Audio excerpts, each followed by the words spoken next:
Hello বন্ধুরা, আপনাদের সকলকে নতুন একটি ভিডিওতে স্বাগত জানাই। আপনাদের সকলের জন্য গুরুত্বপূর্ণ একটা আপডেট যুবশ্রী প্রকল্পটি নিয়ে। আপনাদের যুবশ্রী প্রকল্প থেকে এখন আপনাদের এই কদিন ধরে একটি করে এসএমএস পাঠানো হচ্ছে, যেটাতে আপনাদের বলা হচ্ছে ভোটার কার্ড, রেশন কার্ড, আধার কার্ড, ব্যাংকের পাসবুক এবং আরও কিছু ডকুমেন্টস নিয়ে গিয়ে আপনাদের এক্সচেঞ্জ অফিসে কিন্তু জমা করতে বলা হচ্ছে।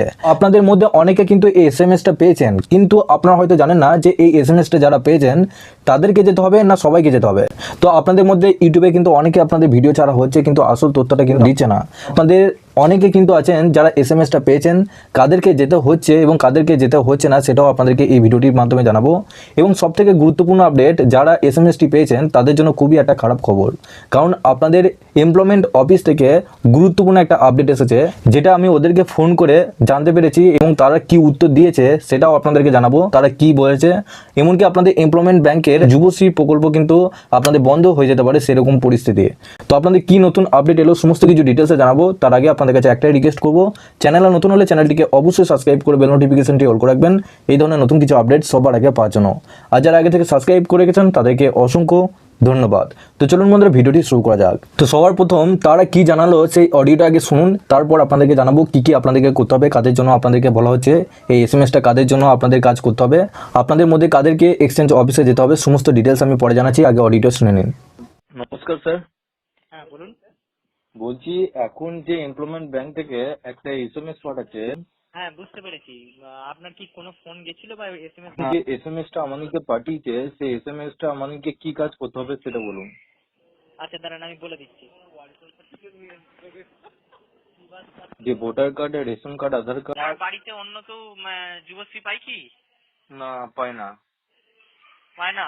না, আমি আমি একটা কথা জিজ্ঞেস করতে চাই। বলছি এখন যে ডকুমেন্টটা আমাদেরকে এসএমএস এ পাঠানো হয়েছে, যে ভোটার কার্ড, আধার কার্ড এবং আপনার ব্যাংকের বইটা নিয়ে ওখানে এক্সচেঞ্জ অফিসে কি জমা করতে হবে? হ্যাঁ এটা হচ্ছে যাদের বাড়িতে দুজন পায় বা কিছু গোলমাল আছে তাদেরকে, মানে যাদেরকে সন্দেহ করা হচ্ছে। আপনার তো নাম আমি খুঁজে পেলাম না, আমাদের একটা লিস্ট দিয়েছে, ঠিক আছে, সেই লিস্টে আপনার নাম থাকতে হতো। আচ্ছা কিন্তু আপনার নামটা আমি খুঁজে পেলাম না, কিন্তু মেসেজ যখন দিয়েছে আপনি অবশ্যই একবার ভিজিট করে যান, ঠিক আছে? আচ্ছা, আমাকে কাজটা বলুন যে আমাকে কি ওই মানে ওইগুলো ডকুমেন্টস গুলো নিয়ে কি ওখানে জমা করতে হবে, আর কিসের জন্য জমা করতে হচ্ছে ওটা সেটা একটু বলুন। জেরক্স আর অরিজিনাল গুলো নিয়ে আসুন, প্লাস এমপ্লয়মেন্ট ব্যাংকের কাগজটা ওটা লেখা নেই, ওটাও নিয়ে আসবেন কিন্তু। হ্যাঁ আচ্ছা, আর বলছি এই কাগজটা কিসের জন্য জমা নেওয়া হচ্ছে সেটা একটু বলবেন। জমা বলতে যে বললাম না আপনাকে, যে কারোর বাড়িতে যদি দুজন করে পাই সেগুলো সব বন্ধ হবে, একজন পাবে, বা যদি কোনো অন্য কোনো থাকে সেগুলো হবে। কিন্তু আপনি আসুন, আপনারটা চেক করে তারপর। তো বন্ধুরা, আশা করছি আপনারা বুঝতে পারলেন, এখানে আপনাদের পরিষ্কারভাবে জানানো হচ্ছে যে আপনাদের বাড়িতে কেউ যদি যুবশ্রী প্রকল্প আবেদন করে থাকেন, দুজন ব্যক্তি যদি আবেদন করে থাকেন, সেখানে দুজন ব্যক্তির মধ্যে এবার কিন্তু একজন ব্যক্তি আপনাদের যুবশ্রী প্রকল্পে ভাতা পাবেন। দু তিনজন কিন্তু একটা পরিবারে এবার ভাতা দেওয়া হবে আপনাদের যুবশ্রী প্রকল্পে। এটা একটা নতুন নোটিশ। আপনাদের বাড়িতে যাদের যাদের যুবশ্রী প্রকল্প রয়েছে, দুটো কি তিনটে বা চারটে রয়েছে, সেই সমস্ত ব্যক্তিদের কিন্তু এবার একটা আপনাদের যুবশ্রী প্রকল্পে ভাতা পাবেন। বাকি ব্যক্তিদের সেই সমস্ত ভাতাগুলো কিন্তু আপনারা পাবেন না। আমি অফিসে কিন্তু পরিষ্কারভাবে ডিটেলসটা নিয়েছি। এখানে আপনাদের বলা হয়েছে যে আপনাদের নিজে নিজে এমপ্লয়মেন্ট এক্সচেঞ্জ অফিসে গিয়ে দেখবেন যে একটা নতুন লিস্ট কিন্তু আপনাদের টাঙানো হয়েছে, মানে যাদের যাদের এসএমএস এসেছে সেই এসএমএসগুলো, সেই সমস্ত ব্যক্তিদের নাম কিন্তু ওই লিস্টের মধ্যে থাকবে 100%। তো আপনারা কি করবেন, নিজে নিজে এক্সচেঞ্জ অফিসে যান, যাদের যাদের এসএমএসটা এসেছে সেই সমস্ত আপনাদের লিস্টগুলো দেখুন, ওখানে আপনার নাম আছে কি নেই। যদি থাকে সেক্ষেত্রে আপনাদের সেই সমস্ত ডকুমেন্টগুলো কিন্তু ভেরিফিকেশন করাতে হবে, কারণ আপনাদের সেই সমস্ত যুবশ্রী প্রকল্পগুলো বন্ধ হয়ে যেতে পারে। অনেক আপনাদের এই যুবশ্রী প্রকল্পের ভাতার সাথে অনেক ডুপ্লিকেট হচ্ছে, ডুপ্লিসিটি অনেকের মধ্যে করছে যারা ভাতা নিচ্ছে। সেই সমস্ত ভাতাগুলো বন্ধ করতে তার জন্য এই ভেরিফিকেশন করা হচ্ছে।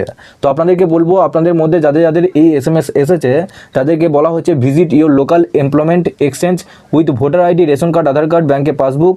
আপনাদের এই ডেট থেকে এই ডেটের মধ্যে নির্দিষ্ট এমপ্লয়মেন্ট অফিসে গিয়ে জমা করতে বলা হচ্ছে। সেক্ষেত্রে আপনারা কি করবেন, সমস্ত ডকুমেন্টগুলো জেরক্স করে আপনারা ওখানে গিয়ে দেখুন আপনার লিস্টে নাম আছে কিনা, তারপর আপনারা নিজেদের ডকুমেন্টটা ভেরিফিকেশন করবেন, যাতে তারা বুঝতে পারে না এই ব্যক্তি সঠিক যুবশ্রী প্রকল্পে ভাতার জন্য এবং এই ব্যক্তিটি অরিজিনাল। তো আপনাদেরকে সবার প্রথম ফেক না অরিজিনাল সেটা আপনাদের ভেরিফিকেশনের জন্য এই এসএমএসটা পাঠানো হচ্ছে। যাদের যাদের এই এসএমএসটা গিয়েছে আপনাদের নামে অন্য কেউ হয়তো ভাতা পাচ্ছে, তো সেই জন্য আপনাদের কিন্তু সমস্ত ডিটেলসগুলো নিয়ে আপনাদের এমপ্লয়মেন্ট অফিসে গিয়ে কিন্তু ভেরিফিকেশন করাতে হবে। যদি না করান সেক্ষেত্রে আপনারা কিন্তু এই যুবশ্রী প্রকল্প থেকে আর কোনোভাবেই ভাতা পাবেন না। তো বাকি ডিটেলসগুলো কিন্তু আপনারা নিজে নিজে এমপ্লয়মেন্ট অফিসে গিয়ে পেয়ে যাবেন। আপনাদের সমস্ত ডিটেলস কিন্তু জানিয়ে দিলাম। আপনাদের আরও জিজ্ঞাসাবাদ করা থাকলে আপনারা পারলে নিচে ডেসক্রিপশনে আমাদের হোয়াটসঅ্যাপ গ্রুপ এবং টেলিগ্রাম গ্রুপের সাথে যুক্ত হয়ে যাবেন। ওখান থেকে আপনারা প্রত্যেকদিন আপডেট এবং লিঙ্ক পেয়ে যাবেন, এবং এই নিয়ে আপনাদের আরও নতুন আপডেট হলে আপনারা এই চ্যানেলের মাধ্যমে অবশ্যই পেয়ে যাবেন।